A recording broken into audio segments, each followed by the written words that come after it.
Darkness. It felt like a suffocating blanket, wrapping around a small boy named Leo, stealing his breath, his voice, his very will to be brave. Every shadow held a monster, every creak of the house a terrifying whisper. He wanted to explore, to laugh, to play like other children, but fear, a giant, invisible wall, kept him prisoner in his own room. What if there was a way to break down that wall, brick by painstaking brick? What if the greatest adventures are found not in faraway lands, but within our own hearts? This is the story of how one boy faced his deepest fears and discovered a strength he never knew he possessed, a strength that can live in all of us. The shadow of fear. A creeping dread, unseen yet heavy, settled over young Leo. It was the shadow of fear, a vast, formless thing that whispered doubts in the quiet of his room and twisted familiar shapes into monsters in the dim light. Every creak of the floorboards was a footstep approaching, every rustle of leaves outside his window a claw scratching at the glass. His heart would pound like a drum against his ribs, a frantic rhythm of pure terror. Even the simplest tasks, like fetching a glass of water from the dark kitchen, became epic journeys into the unknown, each step fraught with imagined peril.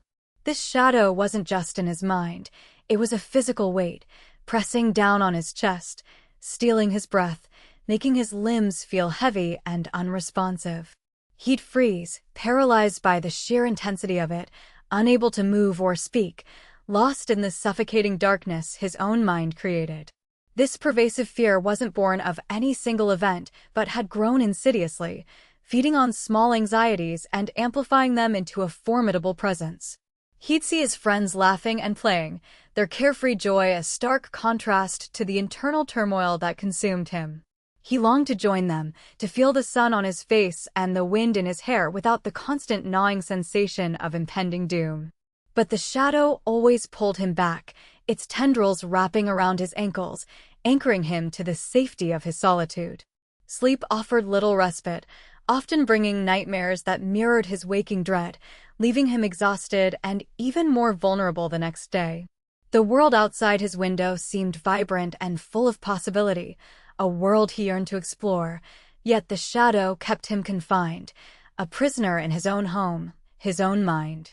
One evening, as the last rays of sunlight bled from the sky, casting long, distorted shadows across his bedroom floor, Leo felt a surge of something other than fear. It was a tiny spark, a flicker of defiance born from sheer exhaustion. He looked at the shadow, no longer just a monstrous presence, but a manifestation of his own internal struggle. He realized that while the shadow was powerful, it was also, in a way, a part of him. He had allowed it to grow, to define him. With a deep, shaky breath, he decided he had had enough. He stood up, his legs trembling, and walked towards the window, not to cower, but to face the encroaching darkness. The shadow seemed to loom larger, its edges sharpening, but Leo focused on the faint glow of the stars beginning to appear. He understood then that the shadow could only hold him captive as long as he allowed it to. The journey ahead wouldn't be easy, he knew. The shadow wouldn't disappear overnight. But that night, something fundamental shifted within Leo. He learned that true courage wasn't the absence of fear, but the decision to act in spite of it. By choosing to face the shadow, even with trembling legs and a racing heart, he had taken the first, most crucial step towards reclaiming his own light.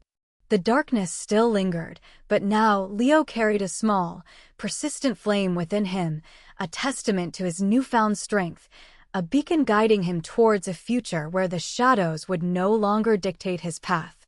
A spark of courage. The shadows in Leo's room seemed to stretch and writhe, each one a monstrous shape born from his own racing thoughts.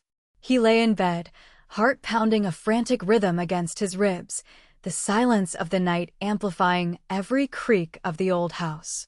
He wanted to call for his parents, to have their comforting presence banish the phantoms, but a knot of shame tightened in his throat. He was too old for this, too old to be afraid of the dark.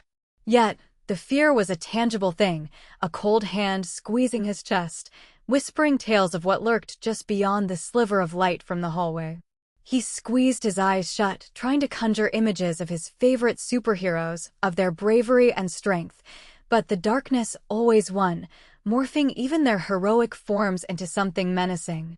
Then a tiny, persistent thought began to bloom in the suffocating darkness. It wasn't a grand revelation, not a sudden surge of power. It was smaller, quieter, like a single ember glowing in the ashes of his fear. He remembered a story his grandfather had told him about a tiny spark that could ignite a great fire. What if, Leo wondered, his fear wasn't a monster to be defeated, but something he could understand, something he could perhaps even befriend? He took a shaky breath, and then another, focusing not on the shapes in the shadows, but on the steady beat of his own heart. He willed it to be calm, to be a drumbeat of defiance, not of terror. Slowly, tentatively, Leo opened his eyes. The shadows were still there, but they seemed less menacing now. He saw the familiar outline of his dresser, the gentle curve of his bookshelf. They were just objects, bathed in the dim light.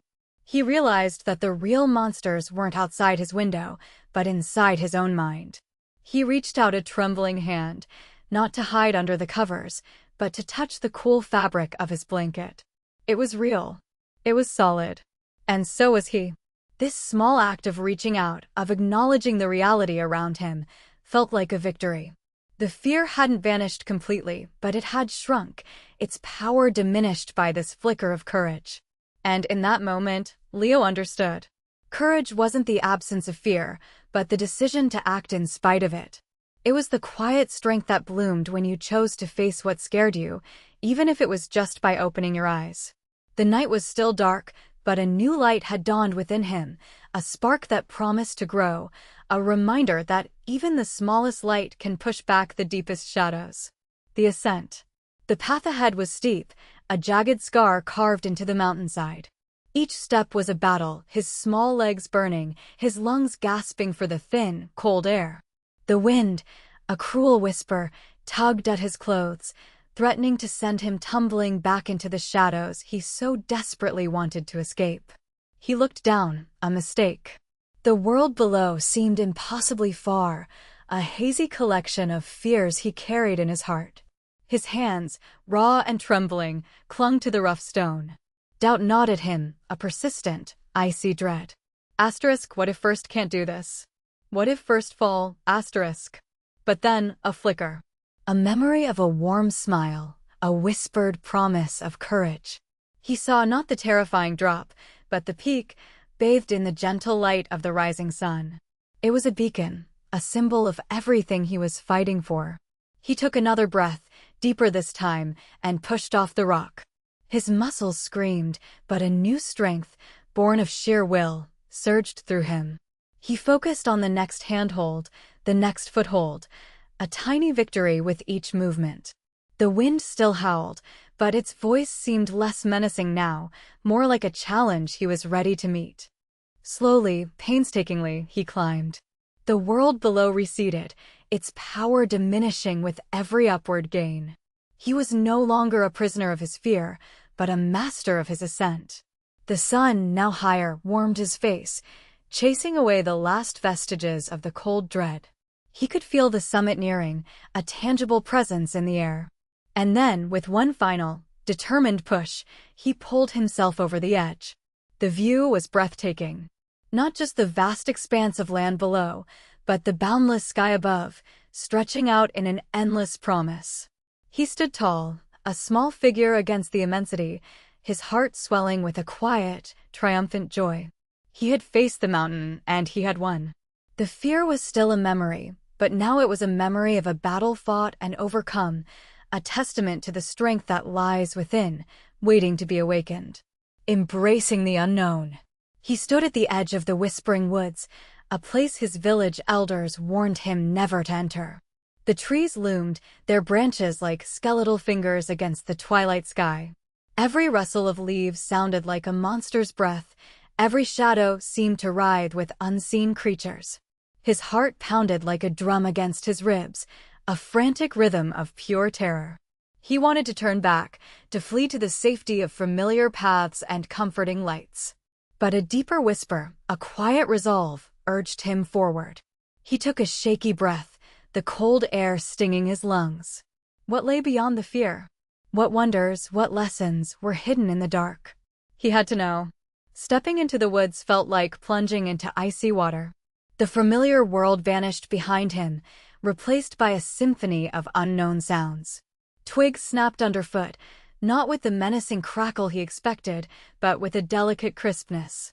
An owl hooted, a sound that was not a threat, but a lonely call in the vastness. He stumbled, catching himself on a rough bark, and saw tiny, phosphorescent fungi glowing like fallen stars on the forest floor. This was not the terrifying abyss he had imagined. It was simply different.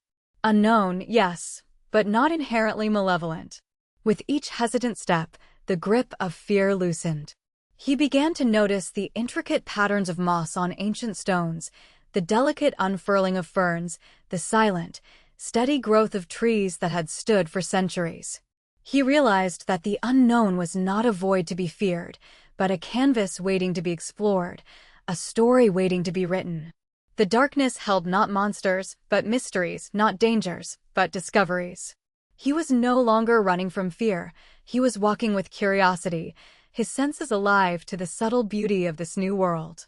He emerged from the woods hours later, not with tales of terror, but with a quiet awe. The moon, now high and bright, illuminated his path. He understood then that courage wasn't the absence of fear, but the decision to move forward despite it.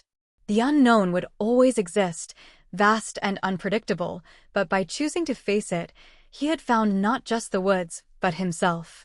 True strength lies not in staying within the safety of the known, but in the brave step into the uncharted territories of life, for within them, the greatest growth and the most profound peace are found. The shadows no longer hold him. He stood tall, not just against the darkness, but against the fear that had whispered lies in his ear for so long. He learned that courage isn't the absence of fear, but the strength to face it, to take that first trembling step, and then another. And you can too. Remember, every challenge is just a chance to discover how brave you truly are. What other fears hold you back? Next time, we'll explore how to identify those hidden fears and start turning them into your strengths. Don't miss it.